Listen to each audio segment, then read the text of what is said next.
السلام عليكم. اليوم ان شاء الله الحلقه الاولى من فقره جديده اللي سميتها مهارات النجاح. يعني باش تكون ناجح ما خصكش غير طريق، حيت هو برنامج كيمشي اون باراليل مع طريق النجاح. دونك ما خصكش غير طريق، خصك مهارات، خصك شي كفاءات اللي كتخولك انك تزيد لقدام وتولي احسن ان شاء الله.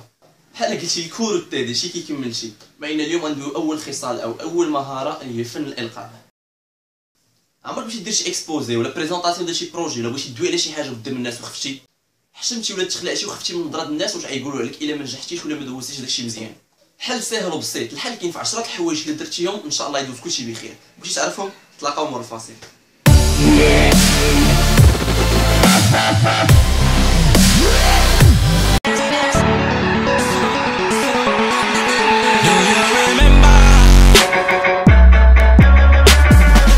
اهم مرحله والاكثر حساسيه هي البدايه. يعني في بدايه الخطاب ديالك الناس كيحكموا لك، كياخذوا نظره اوليه عليك وكيقدروا يحكموا على داكشي اللي غادي يجي من بعد. يعني ركز مزيان على البدايه، كون لا رونتري ديالك يكون عندك لو كاريزم، يكون عندك قوه الحضور باش انك تفرض ذاتك والناس يركزوا معك. كاين بعض التجارب، بعض الابحاث اللي بينات ان الاكثر اهميه والاكثر خطوره والاكثر حساسيه هي جوج دقائق الاولانيه، حيت تكون باقي في ديك الدهشه، باقي لا طالع لا ما خايف من الناس كيشوفوا فيك، خايف من العيون اللي فيكس عليك. يعني ستريس يكون في القمه ديالو في جوج دقائق الاولى. الا قدرتي تغلب وتقوي راسك وتفوت ديك جوج دقائق فكون متاكد ان لو ريست ديال السبيتش ديالك، يعني لو ريست ديال لو شو ديالك غادي يدوز بخير. يعني الا استطعتي تفوت ديك جوج دقائق كتبدا تولف والستريس كيبدا ينقص. واحسن حاجه تحيد بها ستريس هي تضحك مع الاودينس ديالك. كيفاش غتضحك؟ قول شي حاجه تضحك معاهم، كتخلق واحد الجو ديال الالفه. ونصحك ما تقولش شي حاجه اللي حامضه، حيت غتكون في اخيب سيتوياسيون ممكن تكون في حياتك. انا كلشي كيشوفك شي يقول تخون هذا. ثاني نقطه غادي ندوي عليها اللي هي نقطه مهمه وبزاف، هو ستريس كيبان في جوج الحالات، يا اما كتنسى شنو باغي تقول اولا كتولي تقولو وبالزربه. هذا الخطا سيرتو الثاني ديال انك تولي تهضر بالزربه هو خطا كيطيحوا فيه معظم الناس. كثير من الناس كيطيحوا فيه وكيوليو اي حاجه عندهم خصهم يقولوها بالزربه ويتهناو منها، بحال شي مسؤوليه محطوطه على راسهم خصهم يتهناو منها. لا بالعكس، ارتاح ليبيري. خصك تعرف انك اللي دويتي بالزربه كدا تسطرت الهضره، ملي كتسطرت الهضره الناس ما كيفهموا والو، وداكشي كامل اللي كتقول حتى واحد ما كيستافد منه. يعني الهدف الرئيسي من الخطاب ديالك ما بقاش. باش تحيد ستريس راه ساهل بزاف. احسن حاجه دير نهار قبل ليكسبوزي لافي غادي تمشي لاصال ديال الكونفيرونس ولا قسم ولا اونفي، المهم فين غادي دير نتايا الخطاب ديالك، وغادي تبقى دير دي ريبيتيسيون. غتلقى خاوي غتوقف غادي تشرح ليكسبوزي بحال فعلا كاينين الناس وكتريني. هادشي كيعطيك ثقه كبيره في النفس. سيرتو اول حاجه كتولي في المكان، تولي شي بلاصه ماشي غريبه عليك، بحال كدوز امتحان كتمشي تشوف الليسي فين غدوز، بحال كتوجد راسك نفسيا. ثاني حاجه كدير دي ريبيتيسيون داكشي اللي عندك اللي غادي تقولو الاكسبوزي ديالك كتولي ماتريزيه، كتولي عارفو من ا حتى لزيد، عارفو كامل. دونك كتثق في راسك والنيفو ديال ستريس كيهبط. ثالث نقطه واللي هي مهمه بزاف هو انك كتبريباري مزيان، كتطبق مزيان حتى كتولي ضابط داكشي. يعني فاش كتضبط داكشي كتولي تيق في راسك، وبالتالي ما كتبقاش مخلوع، كتولي داكشي كامل عارفو، كتولي حافظو ما كما كنقولوا. كتبقاش محتاج كاع انك تشد شي ورقه كتقرا على الناس، حيت تجيب لك الله كتقرا الناس كيجيو من الناس اولا كتعرض عليهم. ما تمشيش تشد زعما سبيتش ديالك وتحفظو بالحرف. اجاش كتعرض على الناس غادي يحسوك انك شي داكشي غير حافظو، الناس يحسوا ان داكشي غير زعما ما فاهموش، الناس كيبقاو يثيقوا فيك. الا كنتي فاهم داكشي وضابط ومتريني مزيان ما تبقاش محتاج ورقه، تولي شي فاهم مستركشيري. قال درتي شي ورقه كدير شي ورقه صغيره فيها عده نقاط، دير عناوين، دير شي فقرات، غتشوف فين وصلتي وغادي تبدا تدوي. هكذايا غادي تكون ضبطتي مزيان والاكسبوزي ديالك يدوز مخير. واكثر من هذا فاش كتخدم الموضوع ديالك كتولي ضابطو مزيان ولا ضبطتي مزيان، ما تيبقاوش عندك لي لاكون، ما تبقاوش عندك الفراغات، ما تبقاش كل مره تقول وتفكر شنو قلتي وشنو ما قلتيش. الا كنتي ضابطو كتولي تهضر على فكره ودوز فكره اخرى، ولا تفكرتي انك ما دويتيش على شي نقطه قبل كترجع عليها وتخلق ديما روابط ديال ليزون بين الفكره والاخرى. وهكا ديما الاكسبوزي ديالك تكون ستركتوري وعنده علاقه مع بعضياتهم. النقطه الرابعه هي لغه الجسد. فلغه الجسد هي لغه معبره بزاف، حيت كاينه علاقه وطيده بين داكشي اللي كتقول من اقوال وداكشي اللي تقول من افعال. خصك تحرص ان داكشي اللي كدير من تصرفات، كيفاش تحرك يدك، كيفاش كتنقل سيغ لا سين، خص يكون عنده نفس لو ريتم كو داكشي اللي كتقول.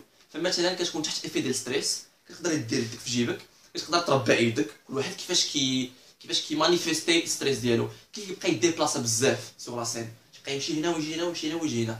فهذا خطا كبير. علاش كديكونسونطري الناس كيوليو مكونسونطرين بزاف على التحركات ديالك وكينساو اشنو كتقول، يعني كيبقاوش يعطيو اهميه للموضوع ولا الفكره اللي كطرحها نتايا، كيوليو حاضرين نتايا كجسد كيفاش كتحرك كيفاش كتنقل. وبالتالي هنا كاين واحد العائق ديال التواصل بينك وبين الناس كيسمعوا لك.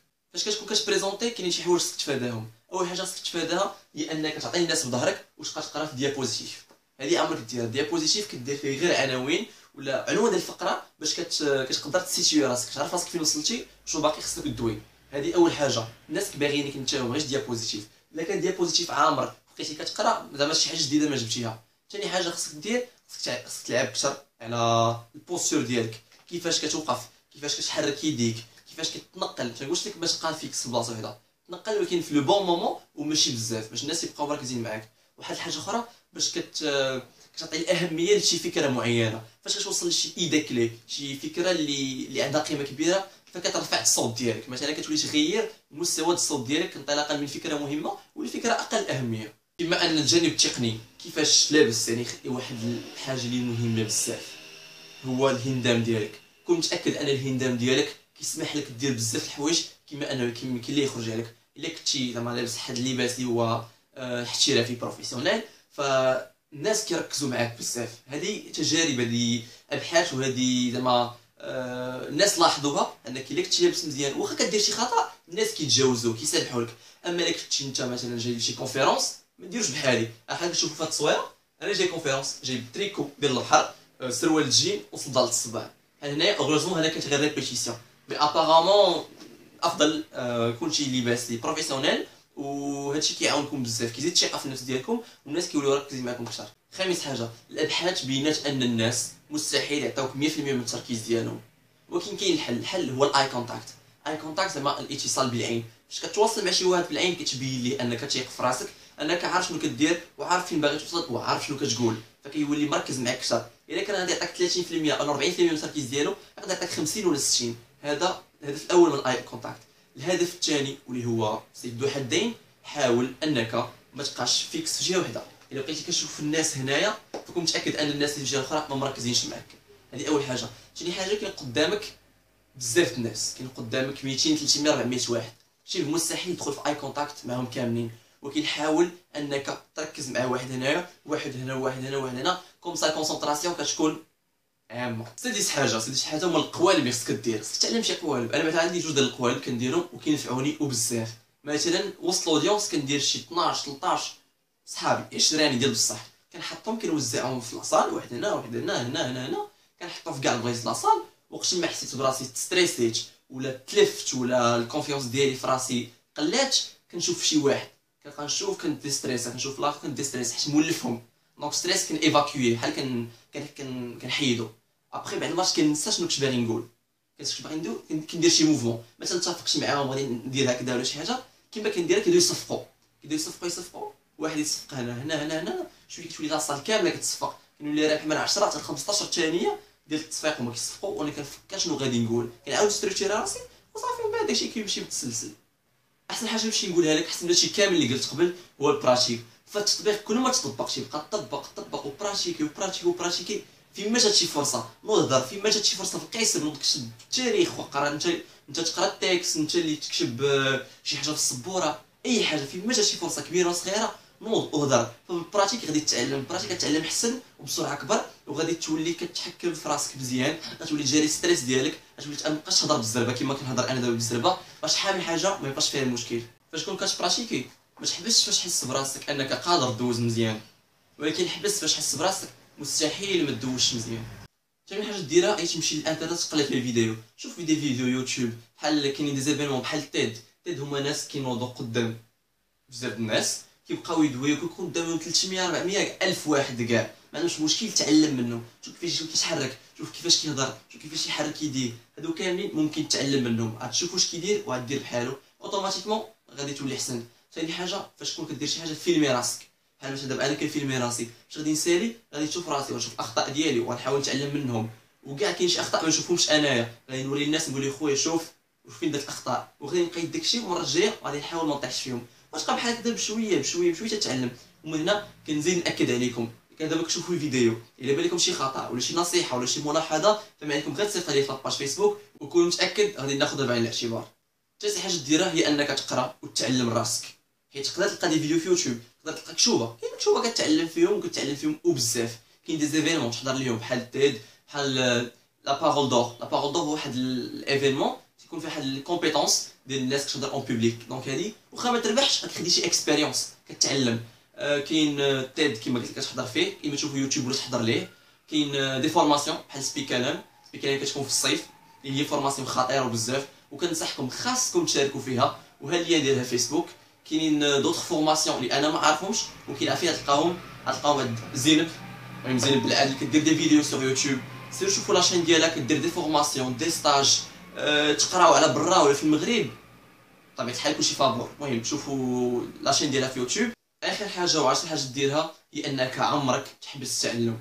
تعرف ان ما كاينش شي واحد اللي كيميتريزي فنون الالقاء. ما كاينش شي واحد اللي يتعلم واللي وصل وقال صافي انا عندي الخبره الكافيه وعندي التقنيات الكافيه باش انني نحبس التعلم ديالي. صافي ان الالقاء فهو فن، والفن ما محدودش. الفن عنده مجالات الابداع، فانت تبدع، لقى طرق ديالك، لقى القوالب ديالك وكون من احسن الناس. واحد الحاجه واحده اخرى، فاش كون كتريني قتريني وعاود وعاود وعاود حتى ما يكونش المجال للخطا. كما انه كل ما كانت الثقه ديالك في نفسك كبيره كل ما الاداء ديالك احسن. كاينه علاقه ترابط. بغيتي تعرف كيفاش تزيد الثقه في نفسك؟ فهذا هو الموضوع الحلقه القادمه.